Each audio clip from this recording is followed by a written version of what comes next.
మాది రామారావుగూడెం అండి. రామారావుగూడెం మాదైతే బెందులూరు మండలం అండి, ఏలూరు జిల్లా. మా సాక్ష్యం ఏంటంటే, నాకు షుగర్ ఉందండి. బాగా షుగర్ ఉండటంలో బాగా సీక్రెట్ ప్లేస్లో పెద్ద గడ్డల కింద వచ్చేసినాయి నాకు. చాలా హాస్పిటల్ తిరిగే, వంగాయగూడెం, ఏలూరులో ఆపరేషన్ చేసి తీయాలమ్మా గడ్డలని అన్నారు. ఇక్కడికి ఏలూరు ప్రార్థనా శక్తికి వచ్చాను. ఏలూరు ప్రార్థనా శక్తికి రాగా ఇక్కడికి వచ్చి తైలం పట్టుకెళ్ళగా ఆ తైలం రాసుకుని తాగగా నాకు దేవుడు గడ్డలు స్వస్థపరిచాడు.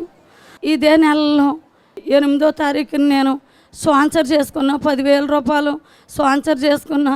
అయ్యగారండి, నాకు ఇల్లు లేదయ్యా, నాకు ఇల్లు లేదు నా తండ్రి, నా ఒంట్లో చూస్తే బాగుంటలేదు, ప్రార్థించండి అయ్యగారండి, నేను స్పాన్సర్ చేసుకున్నాను అనుకున్నాను. ఇదే నెలలో 8వ తారీఖున నేను నిరుడు స్పాన్సర్ చేసుకున్నాను. ఇదే నెలలో మళ్ళీ 50 లక్షల రూపాయలు నాకు ఇల్లు ఇచ్చాడు దేవుడు. అలాగే నా గడ్డలు కూడా నేను తైలం పట్టుకెళ్ళి రాసుకోగా తాగ్గా ఏ హాస్పిటల్కి వెళ్ళకుండా, ఏ ఆపరేషన్ జరగకుండా నాకు దేవుడు గడ్డలు తగ్గించాడు. ఇల్లు లేని నాకు గృహాన్ని ఇచ్చాడు. ఇదే నా చిన్న సాక్ష్యం అండి.